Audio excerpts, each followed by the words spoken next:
કેમ છો બાળકો? મજામાં ને? દિવાળીનું વેકેશન હવે પૂરું થઈ ગયું અને દરેક બાળકોએ દિવાળીમાં મજા કરીને. તો હવે સેકન્ડ સેમિસ્ટર શરૂ થાય છે. તો આપણે સેકન્ડ સેમિસ્ટરનો સેકન્ડ ટર્મનો લેસન હવે આપણે શરૂ કરીશું. આપણે 1 થી 11 પાઠ પર્યાવરણના એ આપણે ફર્સ્ટ સેમિસ્ટરમાં હતા. હવે સેકન્ડ સેમિસ્ટર એ 12મા પાઠથી શરૂ થાય છે. તો બાળમિત્રો, આપણે હવે આજે 12મો પાઠ ભણીશું. તો તમે લોકો તૈયાર થઈ જાઓ. ચોપડી, નોટ બધું સાથે રાખો અને દરેક જણા ધ્યાન આપો.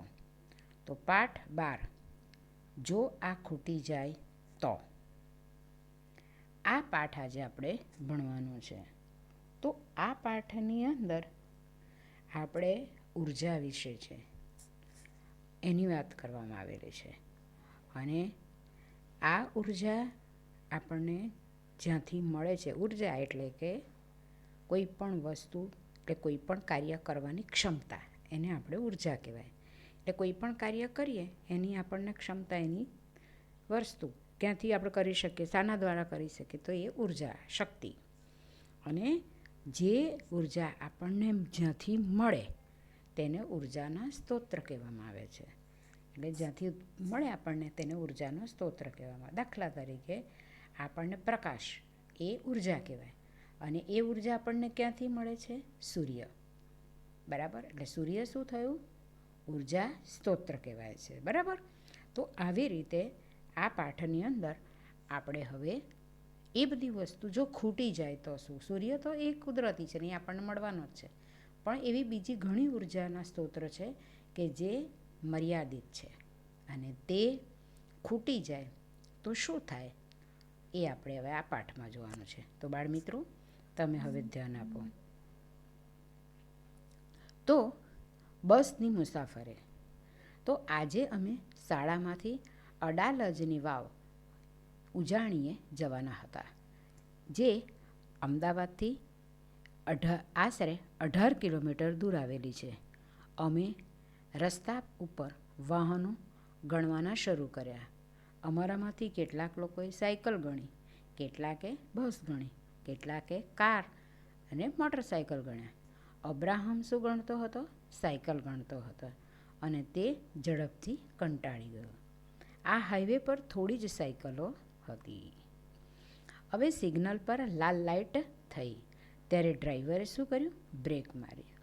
તે મોટું ક્રોસિંગ હતું ત્યાં, અને અમે ટ્રાફિકની લાંબી લાઈનો જોઈ શકતા હતા. વાહનોમાંથી હોર્નનો અવાજ આવતો હતો, ધુમાડો નીકળતો હતો. કદાચ તેના કારણે જ એક નાનો છોકરો રિક્ષામાં બેઠા બેઠા ખૂબ જ ખાંસી ખાતો હતો. મેં કંઈક જાણીતી ગંધ પારખી. મને યાદ આવ્યું કે આવી ગંધ ગામમાં પિતાજીના ટ્રેક્ટરમાંથી પણ આવતી હતી. એટલે આ પેરેગ્રાફની અંદર આપણને એક ટ્રાફિકની વાત કરેલી છે, બીજું ક્રોસિંગની વાત કરી છે, ત્રીજું સિગ્નલ લાઇટની વાત કરી છે. અને એની વાત કરતાં કહે છે કે પ્રદૂષણ, ચોથી વાત કે ધુમાડો હતો એટલે પેલા નાના બાળકને ખાંસી થઈ. એટલે બીજી વાત કે હાઈવે પરના ઉદાહરણ દ્વારા રસ્તાના એક જુદા જુદા પ્રકાર હોય છે. હાઈવે પર અલગ પ્રકારનું ટ્રાફિક હોય અને અલગ પ્રકારના રસ્તા જોવા મળે છે. અને વાહનોમાંથી નીકળતા અવાજ અને એનાથી ધુમાડા નીકળતા તેની ખરાબ અસરો થાય છે, જે બાળકે અનુભવી છે. એની ચર્ચા આ પેરેગ્રાફમાં કરવામાં આવેલી છે. હવે પાના નંબર 111 ઉપર જોઈએ. તો એમાં કહ્યું છે કે પાના નંબર 110 ઉપરના ચિત્રને તમે બરાબર જુઓ અને લખો. તો કહે છે કે તમે કયા કયા વાહનો જોઈ શકો છો? તો આ ચિત્રની અંદર તમે કયા વાહનોને જોઈ શકો છો? તો આ છે ને આ ચિત્ર, તો એમાં તમે કયા વાહનો જોઈ શકો છો તેની વાત કરેલી છે. તો એની અંદર બસ, કાર, સ્કૂટર, મોટરસાયકલ, સાયકલ, પેન્ડલવાળી રિક્ષા, આ બધું જોવા મળે છે. બીજો સવાલ છે કે તમે શું વિચારો છો, કયા વાહનોમાં પેટ્રોલ કે ડીઝલ બળતણ તરીકે જોઈશે? તો આપણને બસ, કાર, રિક્ષા, સ્કૂટર અને મોટરસાઇકલ જેવા વાહનોમાં પેટ્રોલ અને ડીઝલ બળતણ તરીકે જોઈશે. ત્રીજો છે શું છે કે કયા વાહનો ધુમાડો કાઢે છે અને તેના પર નિશાની કરો. એટલે આ ચિત્રમાં તમારે નિશાની કરવાની. અને કયા વાહનો ધુમાડો કાઢે? તો બસ ધુમાડો કાઢે છે, કાર, રિક્ષા, સ્કૂટર અને મોટરસાઇકલ જેવા વાહનો ધુમાડો કાઢે છે. ચોથું છે કે કયા વાહનો પેટ્રોલ કે ડીઝલ વગર ચાલે છે?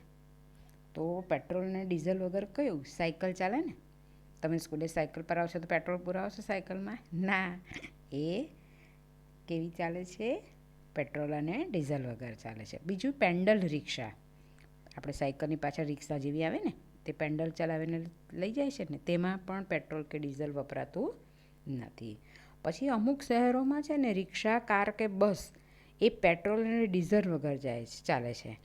તો એમાં શું વપરાય છે?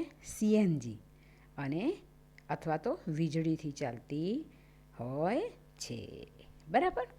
હવે આગળ છે કે વાહનોને ઝડપી હંકારવાથી આપણને કેવા પ્રકારની મુશ્કેલીઓનો સામનો કરવો પડે છે? તો વાહનોને આપણે જો ઝડપથી હંકારીએ તો પેટ્રોલ અને ડીઝલ વધુ વપરાય છે, અકસ્માત થવાના સંભવ છે. બીજું કે વાહનમાં મુસાફરી કરનારને તથા તેનો ભોગ બનનાર વ્યક્તિને પણ જાનનો ખતરો હોય છે. એટલે કે વાહન ઝડપથી હાંકવામાં ઘણી તકલીફ કે મુશ્કેલીનો સામનો કરવો પડે છે, જાનનો જોખમ મુકાય છે. હવે ચોથું છે કે તમે હવે કહો, બરાબર? તો તમે સાયકલ ચલાવો છો? જો ચલાવતા હોય તો હા, અને ન ચલાવતા હોય તો ના. તો હા હોય તો સાયકલ ચલાવીએ છીએ, અને તો એ સાયકલ તેના પર તમે ક્યાં જાઓ છો? તો આપણે શાળાએ તમે આવતા હોય છે, બજારમાં જતા હોઈએ કે બગીચામાં આપણે જતા હોઈએ છીએ સાયકલ પર જનાર. બીજું છે તમે શાળાએ કેવી રીતે જાઓ છો? તો સાયકલ પર જતા હોય તો સાયકલ પર, ચાલતા જતા હોય તો ચાલતા, રિક્ષામાં જતા હોય તો રિક્ષામાં. તમારા કુટુંબના સભ્યો ઘરેથી કામ કે નોકરી કેવી રીતે કરે છે? તો પપ્પા કારમાં જતા હોય, મમ્મી રિક્ષામાં જતી હોય, કાં તો મોટરસાઇકલ પર જતી હોય, કાં તો સ્કૂટી કે સ્કૂટર પર જતા હોય, એવું બની શકે છે. હવે ચોથું છે કે વાહનોમાંથી આવા ધુમાડાથી કેવી મુશ્કેલીઓ થાય છે? વાહનોમાંથી જે આવતા ધુમાડા છે તો એનાથી આપણને શું મુશ્કેલી થાય? તો વાહનોમાંથી નીકળતા ધુમાડાથી આપણને ખાંસી અને ઉધરસ આવે છે. બીજું, માથાનો દુખાવો થાય છે.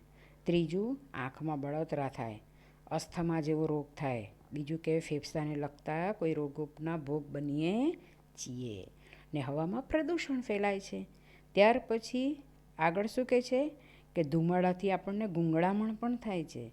શિયાળાની ઠંડીમાં સવારે જો ધુમાડો હોય તો એક ધુમ્મસ જોવા મળે છે, અને તેનાથી થોડે દૂર આપણે સ્પષ્ટ રીતે જોઈ શકતા નથી, અને તેને કારણે વાહનોનો અકસ્માત થવાનો પણ ચાન્સ હોય છે.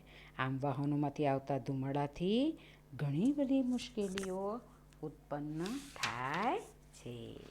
હવે આગળ શું કહે છે કે વાહનોના હોર્ન જે વાગે છે ને, આપણે હોર્ન વગાડીએ ને, તો એ હોર્નના ઘોંઘાટથી આપણને કેવી મુશ્કેલીઓ થાય છે, કેવી મુશ્કેલીઓનો અનુભવ કરવો પડે છે? તો ઘણી બધી સ્વાસ્થ્ય લગતી મુશ્કેલીઓ ઊભી થાય.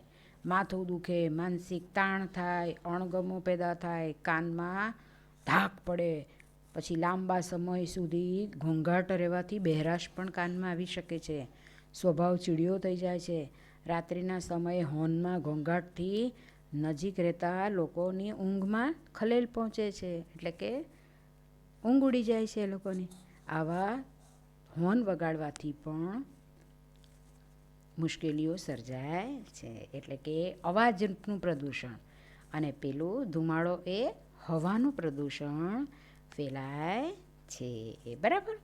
હવે આગળ જઈએ તો કે છે કે પેટ્રોલ પંપ, બરાબર. તો પેટ્રોલ પંપ પર હવે આગળ ગયા તો થોડા સમય બાદ અમારી બસ પેટ્રોલ પંપે ઊભી રહી. ત્યાં ખૂબ જ લાંબી લાઈન હતી. એવું લાગતું હતું કે અમારે થોડી વધારે રાહ જોવી પડશે. એટલે અમે બધા બસમાંથી ઉતર્યા અને પેટ્રોલ પંપની આજુબાજુ જોવા લાગ્યા. અમે ઘણા મોટા પાટિયા અને પોસ્ટરો જોયા. તમે પણ જોયા હશે ને, પેટ્રોલ પંપ પર ઘણા બધા પાટિયા હોય છે, પછી પોસ્ટરો લગાડેલા હોય છે.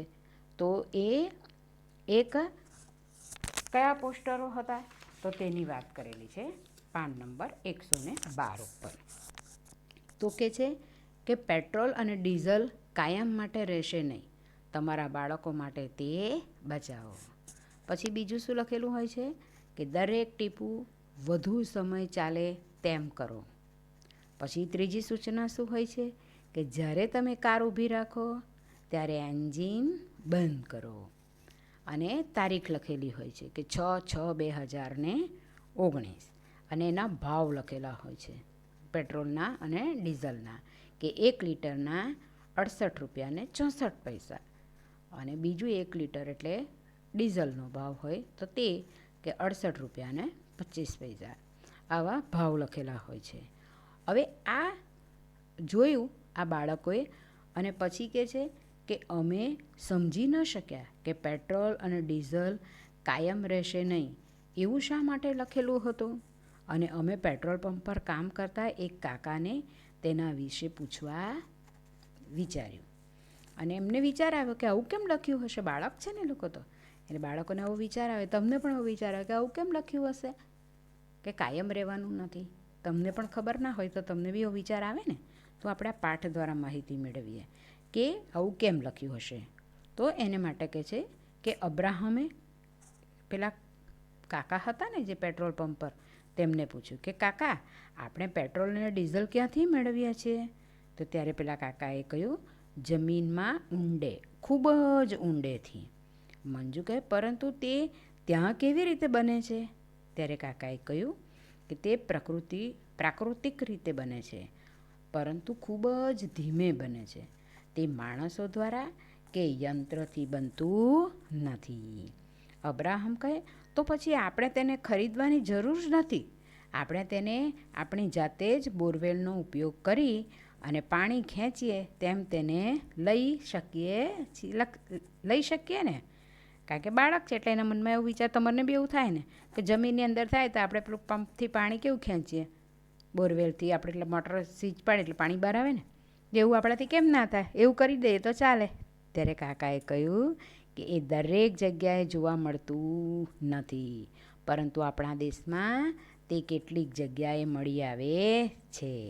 તેને જમીનમાંથી બહાર કાઢવા માટે અને પછી તેને શુદ્ધ કરવું પડે છે. એક શુદ્ધ કરવા માટે મોટા મોટા યંત્રોની જરૂર પડે છે.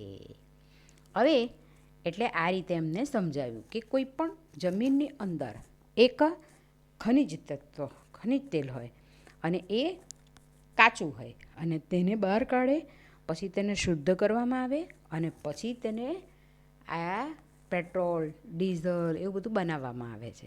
એની એક રિફાઇનરી, એક ફેક્ટરી હોય, મોટી રિફાઇનરી હોય, એમાં બધું રિફાઇન થાય, એને શુદ્ધ કરવામાં આવે અને ત્યાર પછી આપણે એનો વપરાશ કરીએ છીએ. અને આ બધી વસ્તુ કેવી છે, કાયમ માટે મળતી નથી અને માણસ બનાવતું નથી, એ તો પ્રાકૃતિક છે અને તે યંત્ર દ્વારા બનતું નથી, એટલે તે ખૂટવાની બી શક્યતા ખરી. અને બહુ ધીમું, એની ઉત્પાદન બહુ ધીમું છે એમ કહેવા માંગે છે.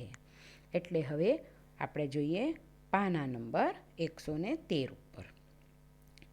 તો કે છે શોધો અને ચર્ચા કરો.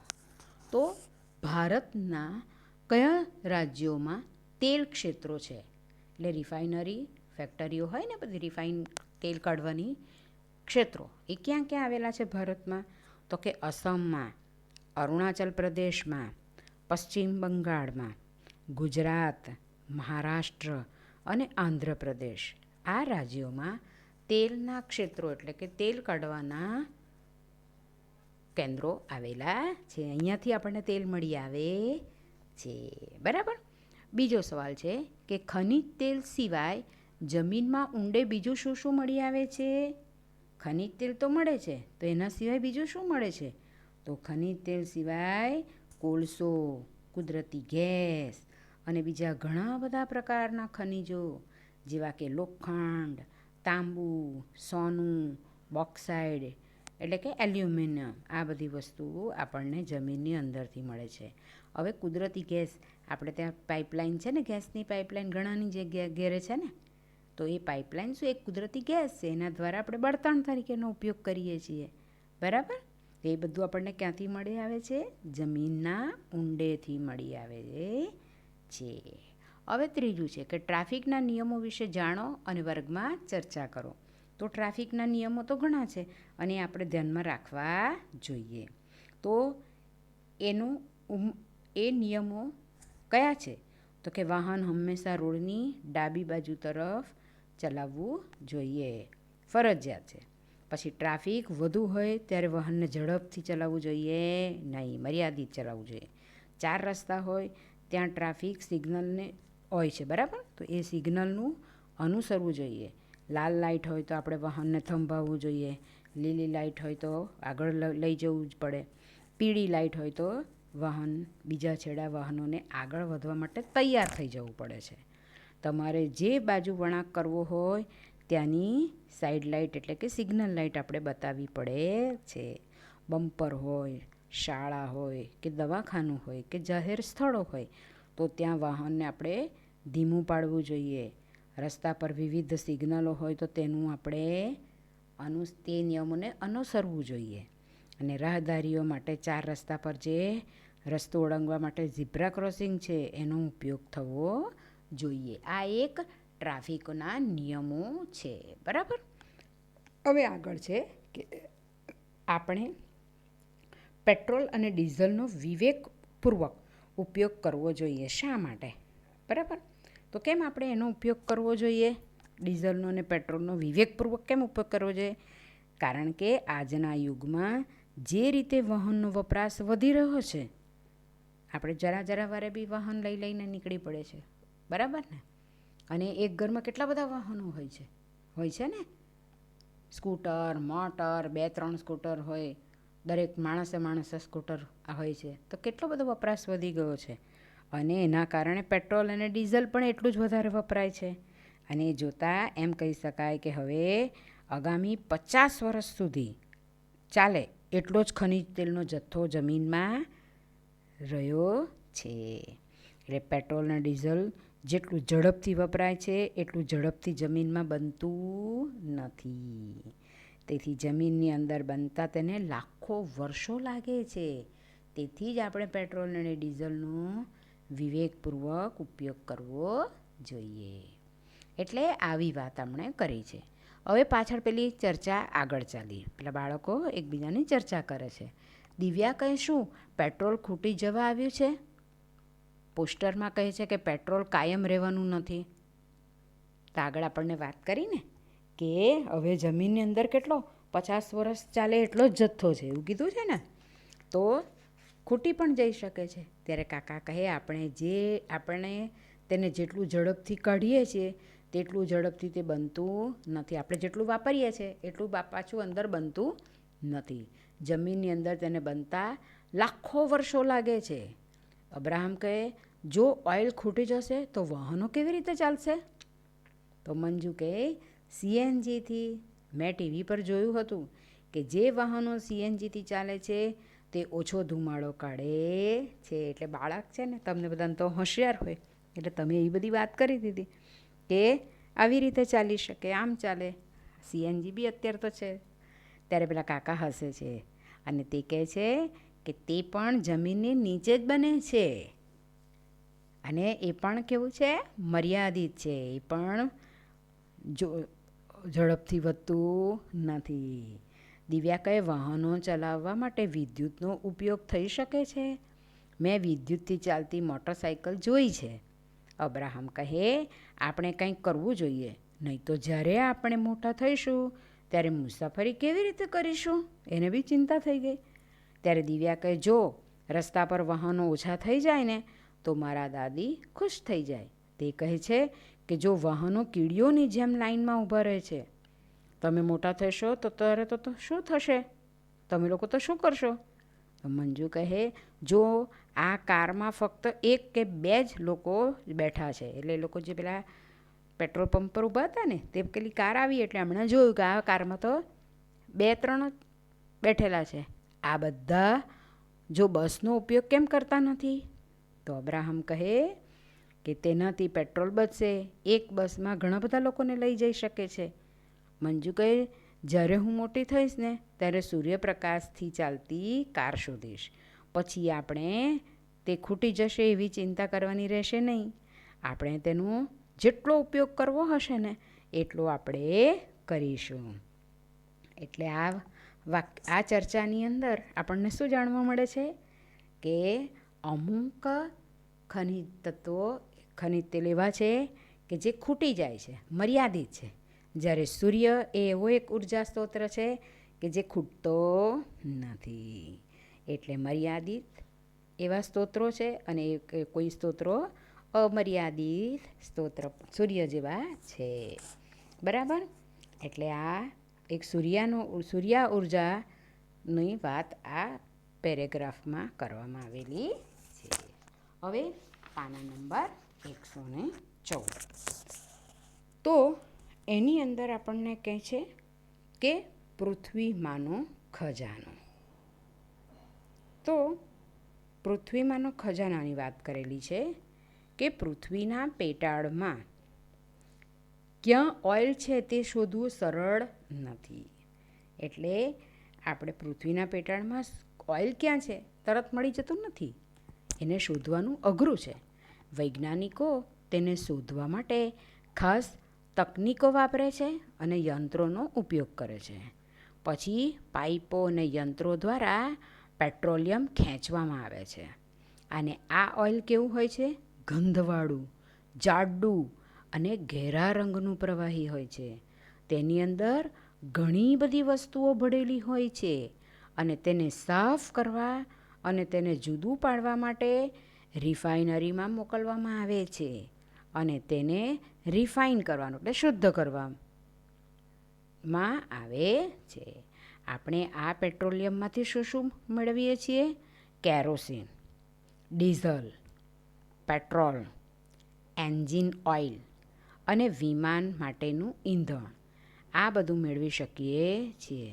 શું તમે જાણો છો કે એલપીજી, વેક્સ, કોલટાર, ગ્રીસ વગેરે પણ તેમાંથી જ મળે છે. તે બીજી વસ્તુઓ પણ તેમાંથી જ મળે છે. કઈ? પ્લાસ્ટિક અને પેન્ટ્સ બનાવવા માટે પણ આ જ ખનિજ તેલનો ઉપયોગ આ ઓઇલનો ઉપયોગ કરવામાં આવે છે. બરાબર? હવે આગળ જઈએ કે મેં ઈંધણ બચાવવા વિશે વિચારવાનું ચાલુ કરી દીધું છે. મને યાદ છે કે ક્યારેક પિતાજી જ્યારે બીજું કાંઈ કામ કરે છે ને ત્યારે પેલું ટ્રેક્ટરનું એન્જિન ચાલુ રાખે છે. તે સમયે ખેતરમાં પંપ પણ ચાલુ રહે છે. તો કેટલું બધું નુકસાન થાય કે પંપ એ બી પેલું ઓઇલથી ચલાવતા હોય, ટ્રેક્ટરમાં પણ પેલું પેટ્રોલ કે ડીઝલ ભરતા હોય તો ડીઝલ હોય છે એટલે કેટલું બધું નુકસાન થાય.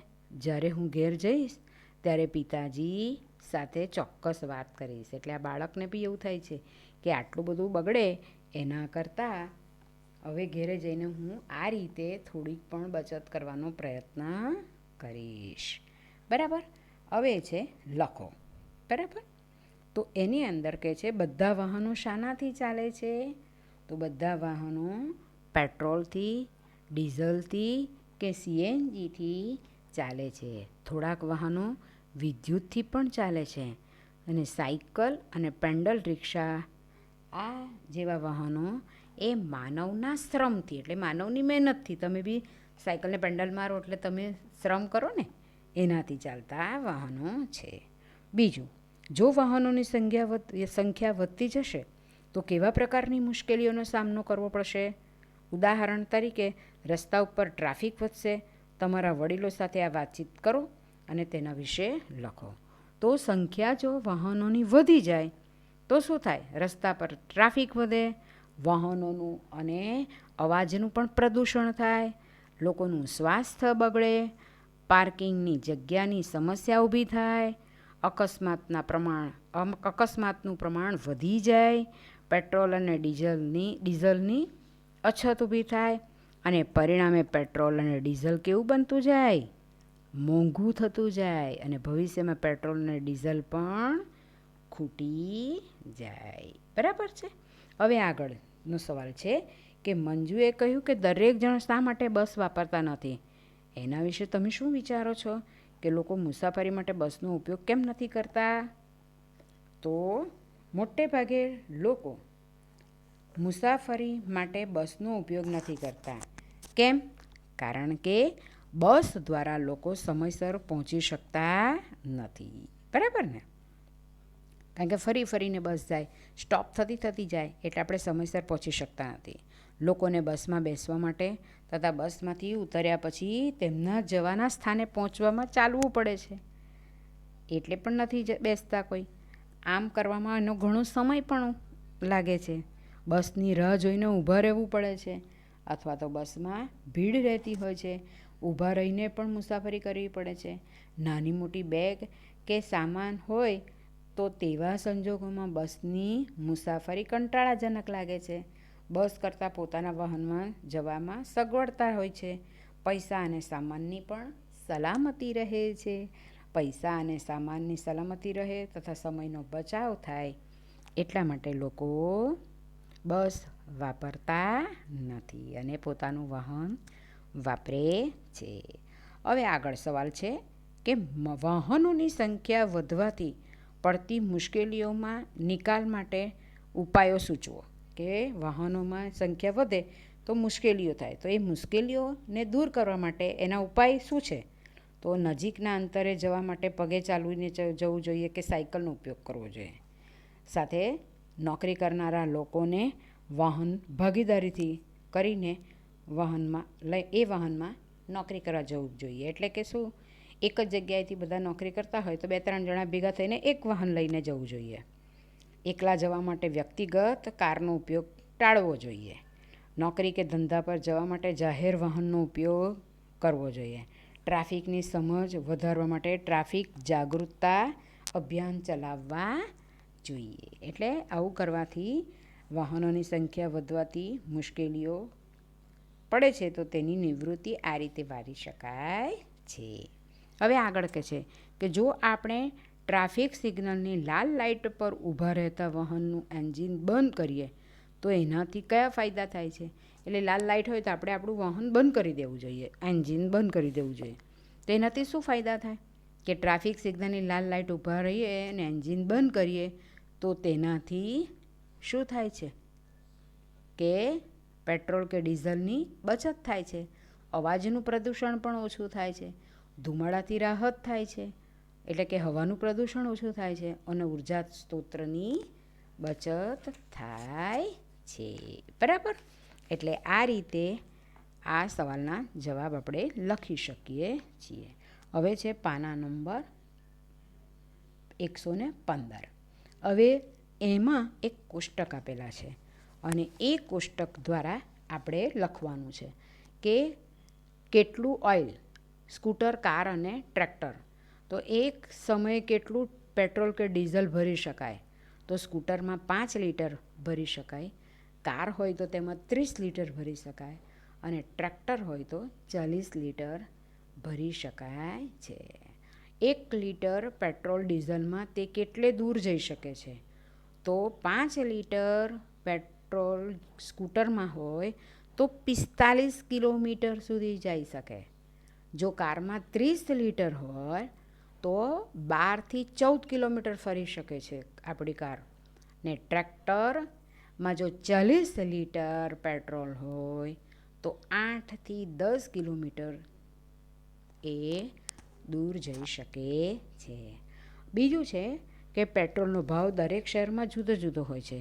દિલ્હીનો પેટ્રોલ ડીઝલનો ભાવ અહીં આપેલો છે. તમારે કોષ્ટક જુઓ અને તેના પ્રશ્નોના જવાબ લખવાના. તો ઓઇલનો ભાવ, પેટ્રોલનો ભાવ, એટલે ઓઇલ એટલે મતલબ પેટ્રોલ અને ડીઝલનો ભાવ. હવે દિલ્હીમાં કયો છે તે આપેલો છે, તે તમારે જુઓ. અને આજનો ભાવ એ તમારે લખવાનો છે તમારી જાતે, બરાબર છે.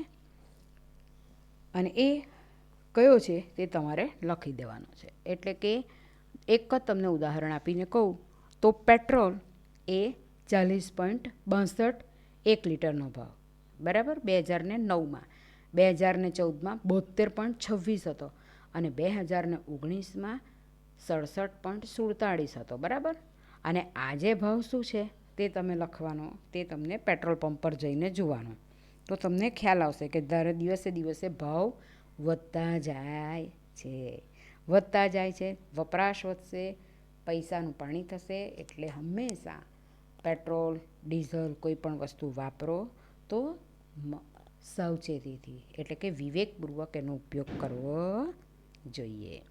આગળ છે કે વર્ષ 2019માં 2014ની સરખામણીમાં પેટ્રોલનો ભાવ 4.79 રૂપિયા ઘટ્યો, ડીઝલનો ભાવ 17.44 રૂપિયા વધ્યો. એટલે આ એક તમને ડીઝલ ને પેટ્રોલની વાત કરેલી છે અને તે પ્રમાણે એના ભાવને એ લખેલું છે અને તેના સવાલના જવાબ છે. શું તફાવત છે તે તમારે કહેવાનું છે, એ આપણે પછીના એમાં જોઈશું, બરાબર. એટલે બાળમિત્રો, આટલે સુધીનું ભાગ 1 અહીંયા આપણે પૂરું કરીએ. ભાગ 2માં પછી આપણે આવતા વિડીયોમાં જોઈશું. અહીં સુધીની તમને સમજ પડી જ ગઈ હશે એવી હું આશા રાખું છું. જય હિન્દ.